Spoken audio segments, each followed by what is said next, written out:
Welcome to episode 43, Construction Nation. This is Sue Dyer, host of the Construction Dream Team podcast, where I interview industry leaders and experts so that you can learn about the people side of construction and build your construction dream team based on OPE, other people's experiences. The shortest way to success is not to suffer through, but maybe learn some tools and ways that you can make your team more effective, like starting today. And we're really excited to have our guest today because that is exactly what he is going to do. For those of you who have been listening to Construction Dream Team, each of our guests always shares a gift with us, a resource. So if you head on over to constructiondreamteam.com, all of those are all in one place so you can check out the collective wisdom of everyone who's been on Construction Dream Team this year. So go on over there and check it out. Well, today, this is so exciting to me because one of my favorite books is the book called Traction. Now, I learned about this in my work I do with the Women Presidents Organization, and they kept saying, "Are you using Traction, Sue?" And I'm going, yeah, I got traction, but I don't know what you're talking about.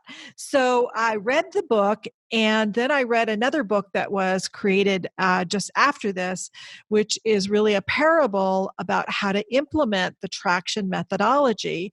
And it was called Get a Grip. And that book was co-authored by our guest today, who is an expert in traction.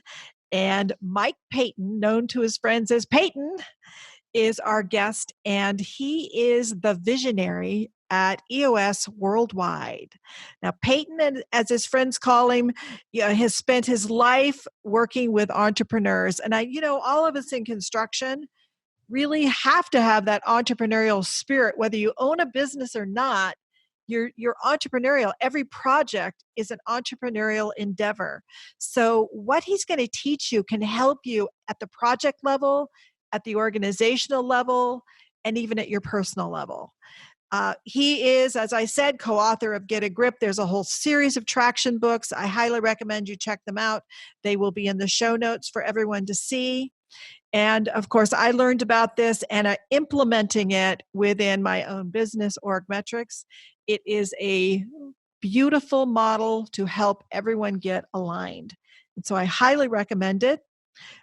Paton spends most of his time speaking, writing, and he is in charge of all of the EOS implementers, who is really out there making it happen for all the different businesses around the world. And he is the visionary. Think about that. This title is visionary. Aren't we happy to have a visionary with us? We all need to have that for ourselves, for our lives, and for our business. And so it is my pleasure to introduce all of you to Mike Paton, known as Paton. Welcome, Paton. Thank you, Sue. What a great introduction. I appreciate it very much. Well, okay. So how did you get to become a visionary for EOS Worldwide? Yeah. So, as you mentioned, I've spent my life learning from entrepreneurs. I grew up in a family full of teachers and entrepreneurs.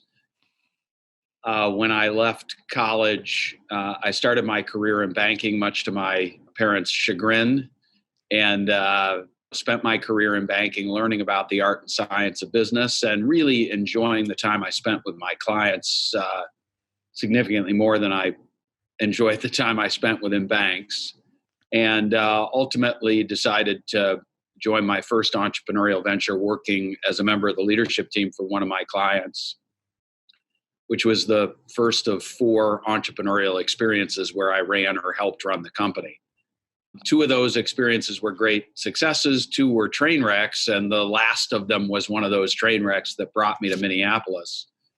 And, I found I learned a lot more and found out a lot more about myself in the train wrecks than I did the successes. And when I was in this organization, $7 million company, very successful, a great organization, but it was not a great culture fit for me. And I was trying to find a way to reach the owner and lead the leadership team. And in my struggle to find that, I discovered EOS, and I fell in love with EOS pretty quickly. fell out of love with running this entrepreneurial company. And I always tease Gino Wickman that I went off to Detroit to spend some time with him, drank some purple Kool-Aid, and I haven't looked back since. So I spent the first 5 or 6 years of my EOS journey as a certified EOS implementer. And ultimately, Gino tapped me on the shoulder and indicated he was ready to transition out of the visionary role and honored me by offering the opportunity to step into that role as his replacement. And I did that back in January of 2015 and have enjoyed that experience immensely ever since. Oh, that's awesome. And see, he's showing and practicing the EOS methodology for moving it on beyond himself, which is not always an easy thing to do. In fact, Correct. never is. So we've talked about EOS. For those of you who don't know who Gino Wickman is, he is the author of the book Traction and the concepts that we are going to talk about. But we're going to first just give you a little bit of an overview of what the heck is the EOS model. Yeah. So for your listeners, I'll just start by saying EOS is just a simple way of operating an entrepreneurial company. And it helps a leadership team and the owner of this entrepreneurial company do 3 things really quickly that are very important to any organization. The first is vision, second, traction, third, healthy. So vision, traction, healthy is what we talk about a lot. Vision is just getting everybody 100% on the same page with where the company is going and how it plans to get there. Traction is instilling discipline and accountability everywhere in the organization. So when you walk around the business or you watch people working in the field, you feel as though they're helping you achieve your vision rather than working at cross purposes or spinning wheels. And then healthy is making you a more cohesive, functional, open and honest, fun-loving leadership team, because in a busy entrepreneurial company, it's not unusual for people to be great individual contributors, but not gel as a team. And from there, we find as goes the leadership team, so goes the rest of the organization. We get to the point where everybody in the company is on the same page with a vision, working hard to achieve that vision and working together as a more cohesive team. So that's EOS in a nutshell at a very high level. And I know we can dive a little deeper from there. That's perfect. So I know there's so much of EOS I love. How about if we focus on just a couple of the components here today so that people can really understand a little bit more about the beauty of it? And one of them, I think, is vision. And the other couple other things, there's some tools that I think are just remarkable, like the people analyzer is awesome. I think those are things that people could learn about and kind of walk away with and do something today with. What do you think about those? Yeah, I love that. And with your permission, I just want to set that deeper dive into those couple of things up by giving a holistic overview. And what you're referring to is the journey a company implementing EOS goes on is to strengthen what we call the 6 key components of their business. And we find that every organization is either strong or weak in these 6 things. And it's vision, people, data, issues, process, and traction. And you're talking about the simple tools and disciplines we teach entrepreneurial leadership teams for how to strengthen all 6 of those key components in what we call the EOS model. And so I know your users or listeners are going to be directed to resources that explain all that in detail. But with regard to the vision, what we find to strengthen the vision component, what we're doing is we're making sure we get the vision out of the head of the visionary owner or entrepreneur or founder onto the table and aligned with the vision and the plan of everybody else on the leadership team. And what we like to say is, it's not that an entrepreneurial company lacks vision. The most common problem we see is there's too much vision. Everybody has a slightly different view of where the company's going, how it plans to get there, what's most important right now or for the next 12 months or for 3 years from now. And what we've got to do is take the time to get everybody to share their own personal opinions and argue and debate and engage in healthy, productive conflict until they agree this exactly is our vision and plan. Because until that happens, you can't have some people rowing this way and some people rowing that way. that's why you're spinning your wheels. And so that's the vision component and the way we work to do that.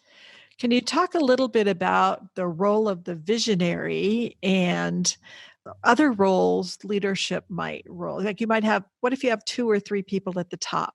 Is everyone the visionary? That's a great question. Yeah, so on the first full day we spend with a team implementing EOS, the first thing we do right out of the gate in the morning is we fire everybody in the organization. We actually ask them to sit in the room as though they're the board of directors who don't have a job in the business and won't have a job tomorrow in the business. And we ask them to do this to disengage from their egos, their personal agendas, and their needs, and really focus on what the business needs from a structure first, people second standpoint. And so we ask, what's the right structure for the leadership team of this organization if you're not allowed to put your own needs into the equation, right? And we talk about the major functions of every business, and every business at its core has 3 major functions: marketing and sales. You got to create demand in the marketplace and win a piece of business in order for anything to start happening in your company. Operations, whether that's building a product, delivering a service, fulfilling a construction contract, whatever it is, you got to do something to create value for your customers or clients. And then finance and administration, or just plain finance, is the art and science of tracking money coming in and out of the organization, attracting and building value in your assets, et cetera. We talk about those being the major functions of the business, and then we customize the leadership team to the unique needs of an organization. There's a 4th major function called the integrator of all great organizations, somebody who runs the day-to-day, who drives accountability among the other leadership team members. And then about half the time we find that there's a 5th major function in an entrepreneurial company, and we call that seat the visionary. And we separate the visionary seat from the integrator seat because we find that visionaries and integrators are vastly different people. A visionary likes to spend all his or her time at 30,000 feet, coming up with new ideas, challenging the status quo, asking why it's not possible, and wanting desperately to prove it is possible, and I'll show you how. And what visionaries don't love doing is getting in the trenches, dealing with tough people issues, working on the nitty gritty, having tough conversations with folks who don't get it, don't want it, or don't care. And so those are jobs better done by integrators. And what we see in a lot of entrepreneurial companies is the founding entrepreneur is a visionary, often stuck in the integrator seat, having to do a lot of work he or she doesn't love. And we want to fix that. Sometimes we see there's a visionary and an integrator in the business, and they haven't clarified their unique roles. And when that happens, you've got 2 people running the company. And in the world of an accountability chart, which is the tool we use that I'm talking about here, when 2 people are accountable for one major function, nobody's accountable because the people in the organization just go ask the person they think is going to give them the answer they want. And so that's what we do as we're building the accountability chart, is make sure everybody owns a seat that the things they love to do and are best at matches perfectly. Visionaries shouldn't be sitting in the integrator seat if at all possible. And I think this is really important even for like construction projects, because they are like a little microcosm of a company. And oftentimes you'll look at, is there a visionary? Sometimes not. Is there someone who's integrating? Sometimes not. But when you have those 2 roles and they're really clear and they're not competing with each other, magic happens. Yeah, and I think the most important thing we do with the leadership team, Sue, when there is a visionary and there is an integrator, we have to answer the question for the leadership team and everybody else in the organization. When these 2 people don't agree, who gets to make the call? And on a construction project, if you don't have a clear answer to that, you're very quickly in a vortex of hell, because I've got one piece of input from the engineer, one piece of input from the owner, and my project manager or my field soup is telling me a different thing. And now who do I listen to? And so we're trying to answer that for the leadership team of the organization first. And then that helps them answer it for the project manager or the people in the field on a construction project, because if they don't know how to do it at the top of the organization, they don't know how to do it at the in the trenches either. Yes, as we often say, you know what flows downhill. So if you don't have it at the top, it's going to permeate through the whole thing. Their whole team is going to. As a man who spent a lot of time at the bottom of the hill, I can tell you definitively what flows downhill, but I won't. So, the people side. How do you make sure, especially in this market, it's very busy. The average age of people in the field is like 56 years old. There's going to be more women coming into construction, but it's hard to keep, and train people. So what can we do to help us improve the way that we have the right people on the bus for our teams? Yeah, and this is where I think EOS and the tools that Gino Wickman created are really valuable, because if I'll give you just a high-level history, he loved Jim Collins' work when he was a young entrepreneur running his family business. And yet he didn't know how to become a watch builder and to get the right people in the right seats on the bus. And so when we strengthen the people component, that's what we're doing. We're helping a leadership team define what a right person in the right seat looks like in their unique organization. And therein lies the rub. The definition of a great person is slightly different at every organization on the planet. And when you subscribe to a rote, generic approach to hiring and retaining talent, without taking the time to clearly define what a great person is in your organization, it really becomes a lot more difficult to attract and retain the kind of people you love and repel everybody else. And so what we've tried to do is give business owners and their leaders a set of simple, practical tools to do just that. So you mentioned earlier the people analyzer. Before we get to that, I'll explain that in strengthening the vision component, we ask a leadership team to clearly articulate the 3 to 7 core values of their organization. What are the characteristics or attributes of the kind of people you love going to battle with every day?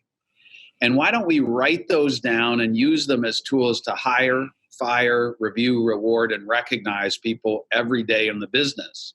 So that if you're hardwired the way you need to be to fit our culture, you're going to have it, and you're good at your job, you're going to have a job here forever, or as long as we need somebody with your skill sets. And if you aren't, it doesn't matter how good you are at what you do every day, you just don't fit our culture, and you're not a bad person, you're just going to fit better at some other organization.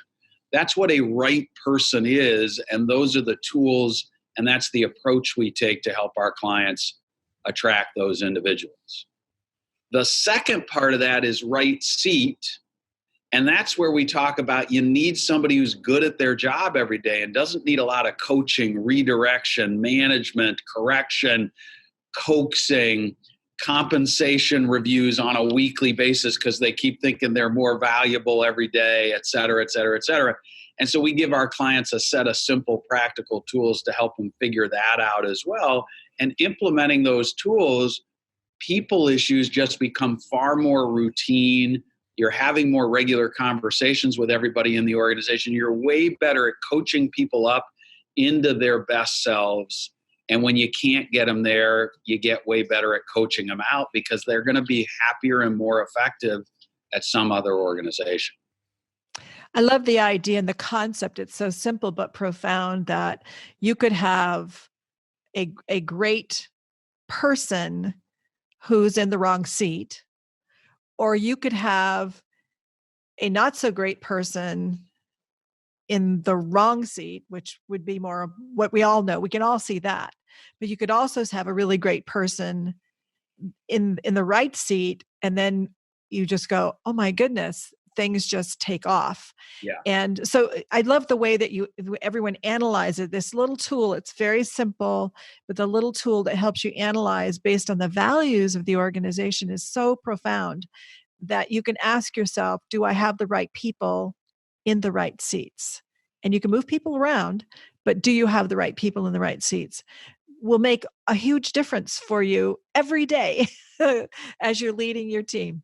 Yeah. And not just analyze it, but then take action and have regular conversations with your people so they know whether they're a right person, somebody who fits your culture, in the right seat, somebody who's consistently good at their job.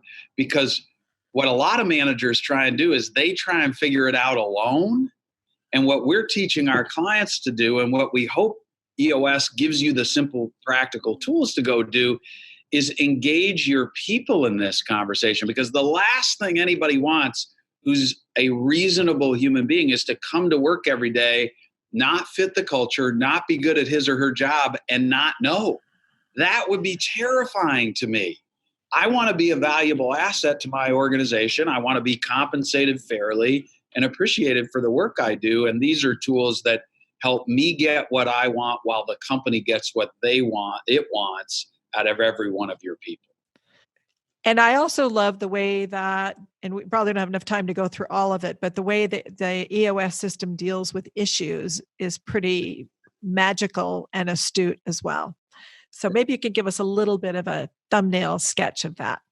Yeah, so the issues component is about strengthening the issue solving ability of everybody in the organization, the ability to recognize an issue as it arises, have the courage to raise your hand and say, we've got an issue, and then the skill and experience to solve the issue at the root so it goes away forever for the long-term greater good, rather than lingering for days, weeks, months, sometimes even years.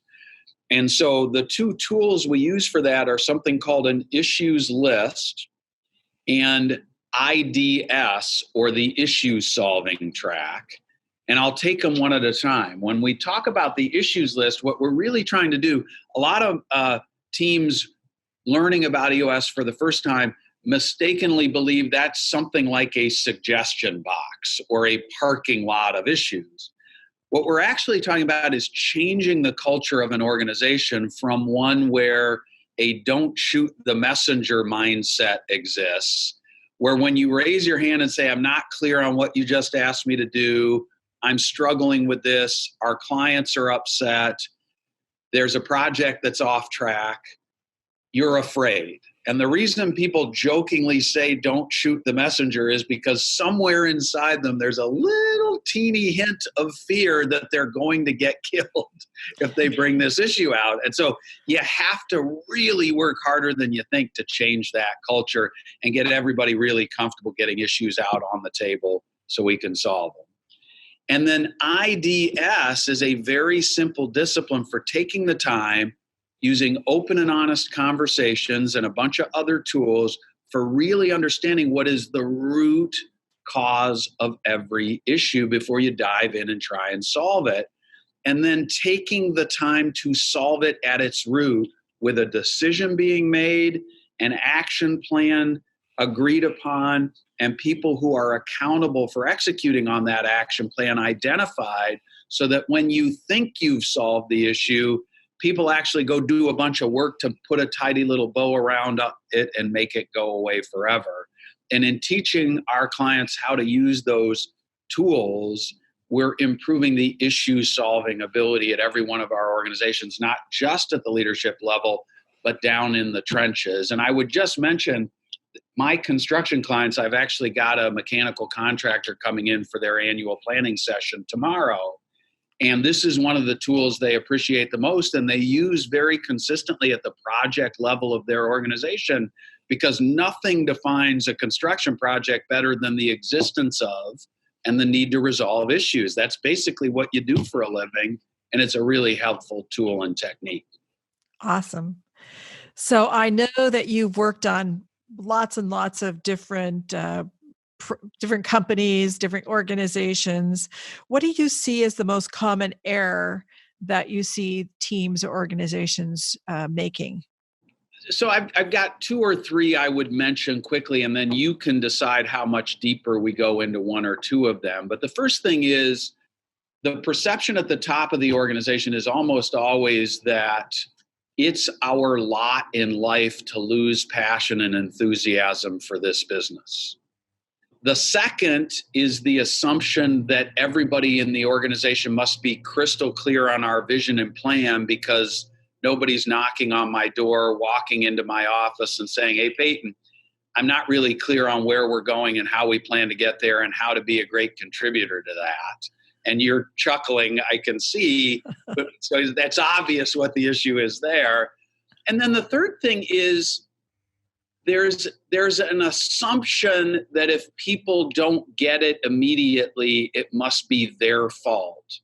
And I think what I see a lot of busy entrepreneurial leadership teams doing more than would be healthy is assuming that if people don't get it, there's something wrong with them, rather than owning the role of creating crystal clarity and alignment around what we're trying to accomplish, and spending most of your time being explicit about that so that everybody's clear on where we're going, how we plan to get there, and what I need to do personally to help achieve the mission of our organization. Yeah, that sounds, yeah, I was chuckling because it's very common. I see it a lot. Yeah. Yeah. So tell me, you're leading a company, you're leading a whole group of implementers, and within this EOS environment, define for me what makes you, a great leader. Yeah, as long as there's an opportunity for a rebuttal from all the EOS implementers and my leadership team, I'm happy to do that. So number one, I'm really passionate about helping entrepreneurs. So I wake up every morning frustrated that most entrepreneurs aren't getting what they want from their businesses and aren't living the lives they envisioned when they decided to pursue this wacky approach to creating value in the world. And I'm just super passionate and driven to do that. And it informs every opinion I have and every decision I attempt to influence within EOS worldwide.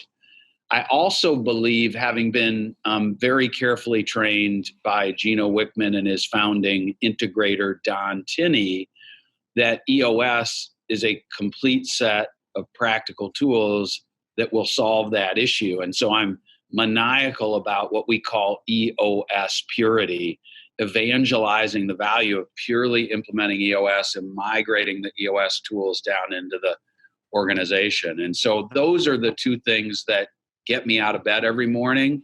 And I'm in an organization that's mission and vision driven. And so it's very easy to be reminded of those things. And the third thing I would say that makes me great is our EOS implementers are amazing, highly skilled, successful entrepreneurs in their own right who have kind of caught that bug that I've got. So if I ever make a mistake, they both still love me and they're very comfortable correcting me and saying, "Whoa, Paton, you took a left turn there, dude. Get back on the same." And I love that about our community of professional EOS implementers. There's 325 of them around the world now. And that's the thing I'm proudest of in this journey we're on together, is these are some world-class, caring, highly capable people. And they're what makes me and Kelly Knight, our integrator, and the rest of our great leadership team great. That's awesome. I'm a big believer that we learn a lot from our mistakes. So tell me about something that didn't go as well as you hoped. It was a big challenge, sometime that you faced in your career. Yeah. So you've prepped me for this, because my initial thought about this question was, how much time do we really have? Because I can go on and on about the mistakes I've made. What I would say the biggest mistake is moving my young family to Minneapolis for this last entrepreneurial organization without having fully vetted the culture fit and the leadership approach. And I evaluated that opportunity as a career move, not a culture fit. And so from a career move perspective, it was a great opportunity. But if I got under the hood and asked a half a dozen questions of the people who owned or led this organization prior to my arrival, I might have been able to more reliably predict whether or not I was likely to be successful with a Mike Paton management style and philosophy about leadership being plugged into an organization with a completely different philosophy and style of leadership. And it's important to me as a human that your listeners hear me say very carefully, this was Paton's fault, not the fault of the organization I came into. I just didn't do enough thinking or study about that issue. And so, that's a little piece of advice I'd give your listeners out there who have great career opportunities, is really spend the time to understand the culture and the way decisions are made and who's ultimately in charge and what are the values of the people who own and run the organization, and do you really fit there? Because I didn't, and it was both the worst mistake I ever made professionally and the best thing that ever happened to me, because it led me to discover EOS and led to this awakening as a passionate helper of entrepreneurs and their leadership teams. That's cool. We all have our journey to our mission, don't we? That we do. It's found yours. So you've gotten, you give a lot of advice, but we'd be interested in knowing, what's the best advice you've ever gotten? Yeah. So this came from multiple people. You have to hear things 7 times to hear it for the first time. And with me, it's probably closer to 70. And the toughest lesson I've learned in my career is that it's more important to be effective than right. And as a young performer, independent contributor, mid-level manager, and even leader, I was guilty of wanting to win every argument and caring deeply about being right every time, rather than just worrying about getting aligned and executing and trusting that if we made a mistake, we'd fix it together. And so I burned a lot of bridges and irritated a lot of people, being too passionate about needing to get things right. And quite frankly, my experience as an EOS implementer and a member of the EOS Worldwide Leadership Team with Gino Wickman as our EOS implementer has really helped me with that a lot. And it's a lesson I continue to learn every day. I think it's a lesson that all of us at times have to learn. And many times we learn them over and over. I think that's a really brilliant lesson. So we ask everyone to give us a gift, a resource, something that we can use that you think would be great for us. And it could be a book. You have a book in mind? Article, link, anything that you think would be helpful to Construction Nation. Yeah. So by intention, at EOS Worldwide, we want to give your audience access to every asset they need to harness EOS to get what they want from their businesses. And it's all available via click-through and clear, simple link directions at the eosworldwide.com website.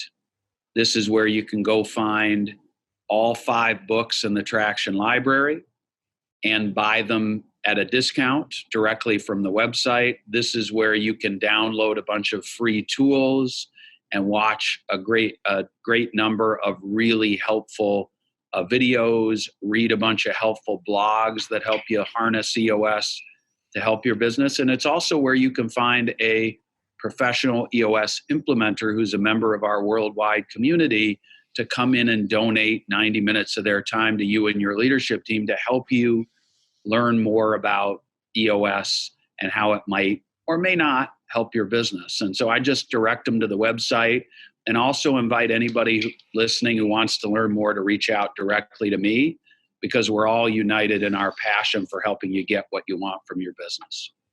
And how might Construction Nation get in touch with you? Yeah, so number one, you'll find me on the EOS Implementer directory on the website, and you can click on the Contact Paton button and reach out directly to me, or you're welcome to email me directly at mpaton, MPATON, @eosworldwide.com. happy to answer any questions or address any concerns anybody has. That's very nice. Thank you.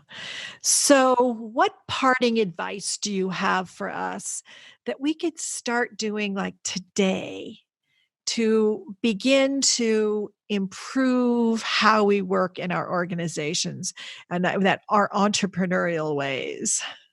Yeah, so it would be to never lose sight of what it is precisely that you want from your business, and to never lose faith that it is possible. And so if you've lost sight or you've lost faith, I'd urge you to write down what you want from your business as clearly and explicitly as you can, and then use that 1 or 2 sentence description to better manage your own time and energy and the time and energy of the people around you. And if you find the people around you in your organization spending half their day doing something that doesn't take you one step closer to getting what you want from their business, make them stop and redirect them to activities that will. And for the record, the first place you ought to look is your own time and energy, because most of the time when you've lost sight, you're misdirected too. So start by looking in the mirror, get back to what you loved when you started the business, and keep it top of mind as you make decisions every day. That sounds great, and something I know I will be thinking about, and I think all of our listeners will be too, because many times if you get up in the morning and you feel dread, something's wrong. That's not good. That's not a good thing. That's right. Yeah. So thank you so much, Paton, for being a guest on Construction Dream Team. I appreciate it so much. My pleasure. It was a blast, Sue. Thank you. Cool. So, okay, everybody, what an episode, huh? You have so many things that you can do now. Just do one of them. Do one every day and check it out. Go to eosworldwide.com and check out all the resources. There's downloadable things there. There's books. There's videos. There's lots of things you can check out, and just pick one thing to start implementing, and then that'll lead you to the next.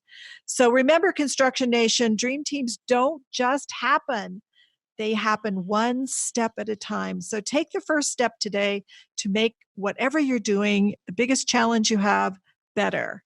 And don't forget to check out the book Traction and the book Get a Grip. It is a parable about a company that uses the EOS model. It's really great stuff, and you will learn a lot from it. Remember that we drop every Monday morning at 4 a.m. Pacific time, so please join me next week when I will interview another industry expert or leader about the people side of construction, so you can learn how to create your construction dream team.